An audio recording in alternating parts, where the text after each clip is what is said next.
puedo lograr que la persona, mediante el tratamiento, mediante el acompañamiento de distintos factores de riesgo, factores protectores, la persona pueda ir retrocediendo en la fase del proceso. Una más, Andrea, por favor. Nosotros, cuando hablamos de la fase del comportamiento suicida, tenemos que saber que si bien existen muchas clasificaciones con respecto a las fases, en nuestro criterio, esta es la más didáctica, es la que el conjunto de la sociedad y la comunidad puede interpretar y darle esa visión que nosotros estamos buscando, o las distintas disciplinas trabajar desde, si bien desde una intervención multidisciplinaria, pero también internamente desde la transdisciplina. Como hay muchas clasificaciones, también hay otras tantas clasificaciones de los tipos de suicida. Hay muchas, tenemos la clasificación de Durkheim, que es de lo sociológico, tenemos la clasificación de Rinkel, que clasifica únicamente la fase 5 y la fase 6 del proceso suicida, pero en este caso vamos a hablar de la clasificación de las 7 fases, que menciona todo el proceso suicida, desde los inicios comunes hasta, lamentablemente, llegar a la muerte consumada. ¿Bien? Quiero aclarar algo, que no necesariamente esto tiene que ir en la evolución que está en el cuadro, sino que a lo mejor se pueden saltear algunas de las fases, a lo mejor por efectos paradores o aceleradores del proceso. En el transcurso que vamos explicando vamos a ir hablando de eso, o a lo mejor la persona puede iniciar no en la fase 1, sino en la fase 3 directamente. ¿Bien? Pero también se puede retroceder en la fase, que eso es lo bueno. Esa es la parte de la prevención. Bueno, acá viene la parte de el suicidio es prevenible. Nosotros, pudiendo conocer la fase del comportamiento, podemos realizar prevención. La primera fase es la acumulación de problemas. Y todos en la vida tenemos problemas. De hecho, la vida es una acumulación de situaciones felices y situaciones adversas. Lo que no nos pasa a todas las personas es que se nos vayan acumulando los problemas y no tengamos las capacidades o la capacidad de poder ir resolviendo esos problemas. Bien, en la primera fase, cuando la persona no tiene esa capacidad de poder resolver los problemas por alguna situación que esté viviendo o por alguna característica personal, puede avanzar a la fase 2 del proceso suicida, que son la acumulación de conflictos. La diferencia entre el conflicto y problema es que en el conflicto interviene la emoción. Yo siempre le hago un instrumento, vamos a ver si se ve acá para poder explicarlo mejor. Nosotros en este momento estamos así como está estabilizado mi celular. Tenemos de un lado la emoción y del otro lado la razón, bien, la racionalidad. Cuando nosotros tenemos un conflicto, la emoción empieza a tomar protagonismo y la emocionalidad se empieza a ver disminuida, y en la racionalidad. Y cuando la emoción sube, la razón baja. Cuando la razón baja, nosotros empezamos a perder las capacidades cognitivas y empezamos a perder el control de lo que estamos viviendo o sintiendo. Bien, si la persona en ese momento no alerta en sí mismo lo que le está sucediendo, no puede buscar una alternativa para salir de la situación, o nadie se da cuenta que esa persona le está pasando algo. Por ejemplo, voy a traer un ejemplo muy básico y llano: un compañero de trabajo que viene y me cuenta que tiene problemas en la casa, y esos problemas le pesan tanto que él no puede continuar con normalidad con eso que está llevando, a lo mejor una disolución de la pareja, un problema con los hijos, problemas laborales, problemas cualquiera que fuera, ¿no?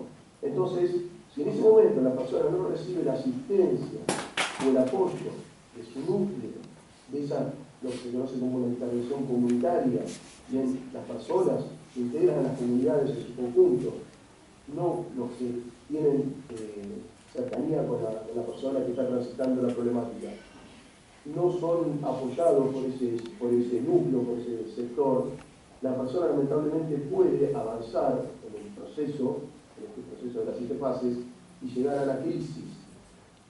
Cuando la persona entra en crisis, la crisis es una situación de inestabilidad temporal, donde la característica de una crisis la definición correcta de situación de crisis es una situación no común, de gravedad, decisiva, que necesita de personas especializadas para ser resuelta.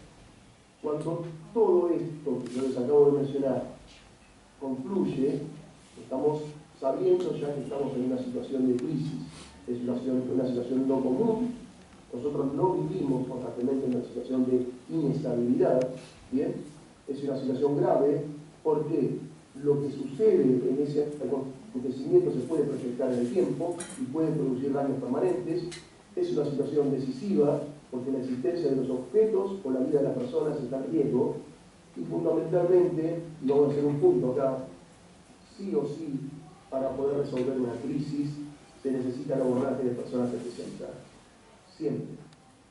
Si no sucede esto, lo que puede suceder lamentablemente es que esa crisis se encapsule, nosotros pensemos que la crisis está resuelta o está superada, y a lo mejor no lo está muy guardada en un lugar.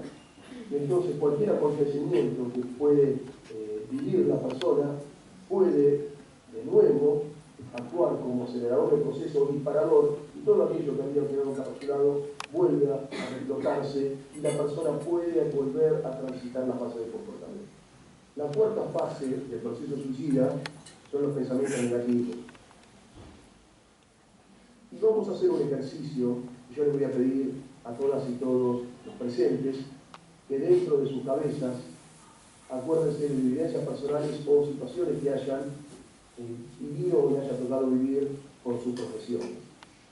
En la cuarta fase la persona empieza a pensar que no tiene sentido hacer fuerza. ¿Para qué va a seguir haciendo fuerza si todo le va a salir mal? De hecho, si todo me sale mal y no tiene sentido hacer fuerza, ¿para qué voy a seguir?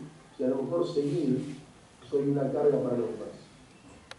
Y a lo mejor, si no estoy, no solamente me voy a dejar de ser una carga para los demás, sino que a nadie le va a importar, y a lo mejor hasta inclusive le voy a hacer un favor a los otros no estando, porque yo soy una carga, todo me sale mal, provoco infelicidad en los demás. Inclusive seguir estando me provoca infelicidad a mí mismo, llevando la vida que tengo. ¿Y por qué digo llevando la vida que tengo? Y ahora voy a hacer una referencia a uno de los mitos y factores de riesgo que también habló Marcelo, que es creer que la persona que piensa en el suicidio quiere morir. Bueno, eso no es así. La persona que piensa en el suicidio no quiere morir. Lo que no quiere es vivir de la manera que está viviendo. Si esa persona pudiera encontrar una alternativa distinta para poder vivir, no estaría pensando en su muerte para dejar de vivir y dejar de llevar esa carga tan pesada que lleva sobre sus espaldas como una mochila que pesa tanto que vale su vida. Entonces, entendiéndolo desde ese lugar, nosotros, a través de la empatía que muchas veces por nuestras profesiones se ve opacada por una coraza que nuestros trabajos nos van generando, y nos vamos poniendo sin querer un poquito más insensible cada vez ante las cosas que le suceden a nosotros. Entonces, en este momento yo los insto a que empecemos a ejercitar ese comportamiento empático para poder detectar esta fase del proceso en las primeras instancias de la problemática. Si la persona en la cuarta fase no recibe la atención adecuada y un tratamiento para poder retroceder en la fase del proceso, lamentablemente puede avanzar a la quinta fase, que es la ideación suicida. En la quinta fase, lamentablemente, muchas veces la fase más larga, la fase de ideación suicida puede durar 2 meses, puede durar una semana o puede durar años. Hay personas que durante años tienen ideación suicida y constantemente la idea le da vuelta por la cabeza. En esta fase, si la intervención no es la adecuada, podemos arriesgarnos a, sin querer, por el mal abordaje, a reafirmar los pensamientos que tiene la persona con respecto a lo que está sintiendo y contribuir negativamente para que esta persona acelere en el proceso. En la quinta fase, la persona empieza a pensar en su muerte directamente, o mejor dicho, en dejar de vivir. ¿De qué manera lo haría? Empieza a evaluar el método empieza a evaluar si lo harían arrojándose de las alturas, colgándose, disparándose, tomando algún tipo de sustancias o medicación que lo lleve a un sueño profundo. Bueno, evalúa el método con lo que esa persona, de acuerdo a su característica de personalidad, se sienta más cómodo o cómoda. Una vez que tiene el método, la persona empieza a transitar algo que se denomina proceso de práctica. La persona, si se va a arrojar en las alturas, pasa por el lugar, evalúa si lo va a hacer de día, de noche, si lo va a hacer en presencia de la gente o lo va a hacer en soledad. Bien, empieza a pensar cuándo lo va a hacer, en qué circunstancias, si sucede tal o cual cosa, cuándo deja todo ordenado. Bien, una vez que tiene la fecha, cuándo lo va a hacer, de qué manera lo va a hacer y dónde lo va a hacer, lamentablemente, si la persona no es asistida a tiempo, la persona puede llegar a la fase 6, que es la tentativa de suicidio, técnicamente conocido como suicidio en curso. En esta fase del proceso es todo o nada. Si la intervención no está bien hecha, lamentablemente las posibilidades de fracaso para las personas que intervienen son muy altas y lamentablemente para la persona que realiza el evento, las posibilidades de éxito también son altas, que pueden conducirlo a su muerte. En cambio, si la intervención es hecha de manera correcta, articulada y coordinada, como lo venimos charlando desde el principio de la jornada, las posibilidades de éxito son muy grandes. Pero para que esto suceda, todos los actores que intervienen en esta situación tienen que estar debidamente capacitados. En las distintas fases que ustedes verán, hay colores distintos. En las primeras fases, de la primera a la tercera, la intervención comunitaria es fundamental. Clubes, escuelas, organismos de salud, trabajos, amigos. La intervención comunitaria es fundamental para que la persona se pueda sentir contenida. En la cuarta fase, los sistemas de salud empiezan a tomar rol protagónico, tienen que tomar intervención y tomar la posta y tener el control de la situación, ¿bien? Para que la persona no siga evolucionando en las fases y inclusive el control de la situación desde el sector de salud tendría que corresponderse hasta la fase 5 de la iniciación suicida. Fase 4, fase 3, fase 4 y fase 5, el sector de salud es el protagonista de la intervención. El resto, los sectores comunitarios, los sectores de las instituciones, fuerzas de seguridad, organismos de rescate y demás, acompañan. Bien, acompañan. En cambio, en la tentativa de suicidio, el que toma rol protagónico son los equipos de rescate y las fuerzas de seguridad, que son las personas que intervienen y tienen la logística y tendrían que tener la capacitación especial para este tipo de intervenciones. Y el resto de las ciencias o de las disciplinas contribuyen a la intervención. Contribuyen. Si yo voy a intervenir en una tentativa de suicidio y es en altura, los que van a tener el rol protagónico son los equipos de rescate, eventualmente un negociador especializado en intervención en situaciones de crisis con suicida, va a abordar la comunicación con la persona que intenta quitarse la vida y los equipos de salud van a contribuir desde una figura de intervención que se conoce como interventor, que son aquellos especialistas que contribuyen desde su conocimiento para lograr que la intervención tome el camino correcto y sea una intervención asertiva y pueda resultar salvarle la vida a la persona. Pero ¿qué pasa? Cuando esto no se sucede de esta manera, corremos el riesgo de que la persona avance en la fase y llegue a la fase 7, que es el suicidio consumado. Y ustedes me dicen, ¿acá termina todo? No, acá no termina todo. Acá lamentablemente muchas veces vuelve a empezar en otros. Una persona que se quita la vida, le modifica la vida a un entorno de 50 a 300 personas. ¿Bien? Es por eso que es tan importante realizar lo que se conoce como trabajo de posvención, para evitar también estos efectos Werther y el efecto Copycat, que son los efectos de repite. Es muy importante el trabajo de posvención. El trabajo de posvención es compartido entre los organismos de salud y la intervención comunitaria. Es necesario después, no solamente un suicidio consumado, sino una tentativa de suicidio también, realizar el trabajo de convención, porque entre los allegados a la persona, terciolando, suceden un montón de cosas que pueden llevar a que empiecen a transitar las fases de comportamiento.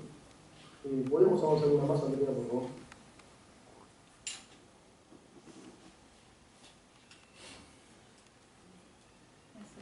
No sé si me escuchan. Avanzamos una pantalla más. Ahí está. Bueno, ¿se acuerdan que hoy yo les mencioné que, como bien había muchas clasificaciones con respecto a las fases, una para atrás, por favor, a las fases de comportamiento, también hay muchas clasificaciones con respecto a los tipos de suicidio. Una pantalla para atrás, por favor, en la tipología. Ya estamos terminando. Déjala ahí porque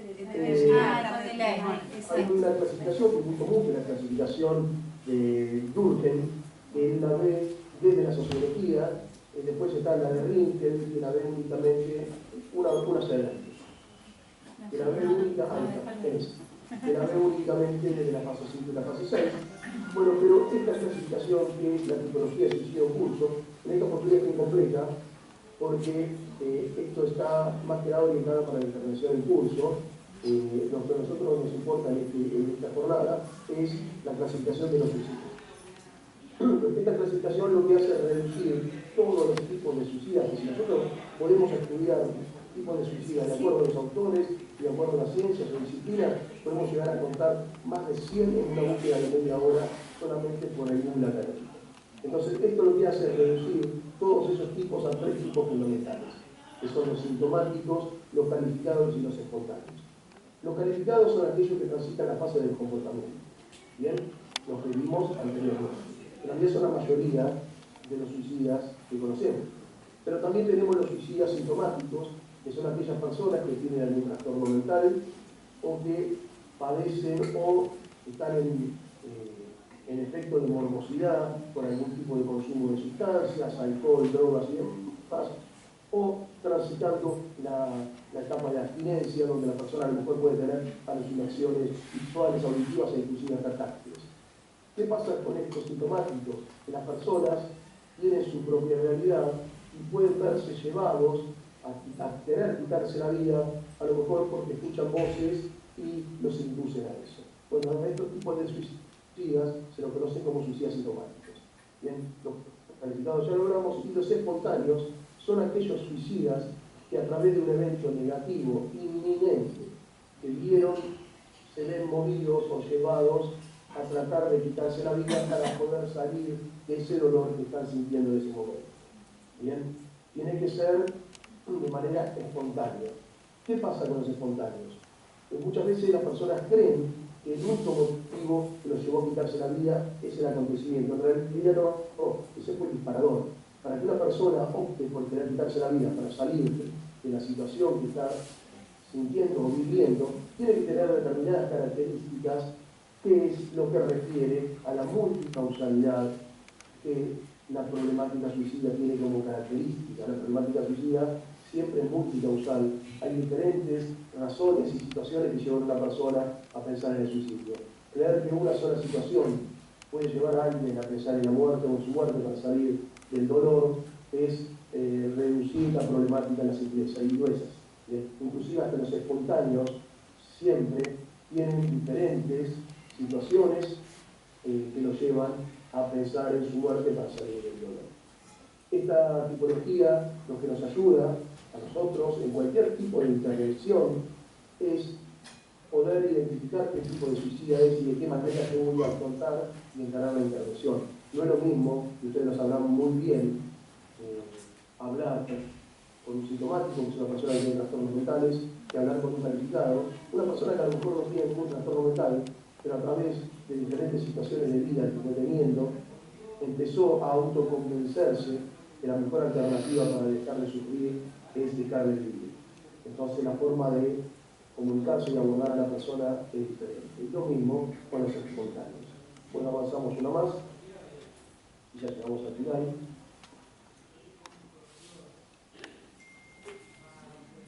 Ustedes habrán visto que se tomaron igualmente les queda la presentación. Abajo hay un cartelito que es la referencia donde fue extraído el material. Bueno, la próxima batalla ya es el saludo únicamente. Quiero darle las gracias por dejarme participar en esta jornada. Bueno, como yo también soy integrante de la Asociación Civil de Argentina de Sociología, en mi caso soy representante de la filial Río Negro de la red. Nosotros el trabajo que venimos realizando siempre es articulado de manera multidisciplinaria, con un abordaje transdisciplinario desde una visión paradójica. Eso es lo que nos permite poder afrontar la problemática de poder dar respuestas asertivas a la temática. Así que muchas gracias, Andrea, y muchas gracias a todos. Gracias, Marta.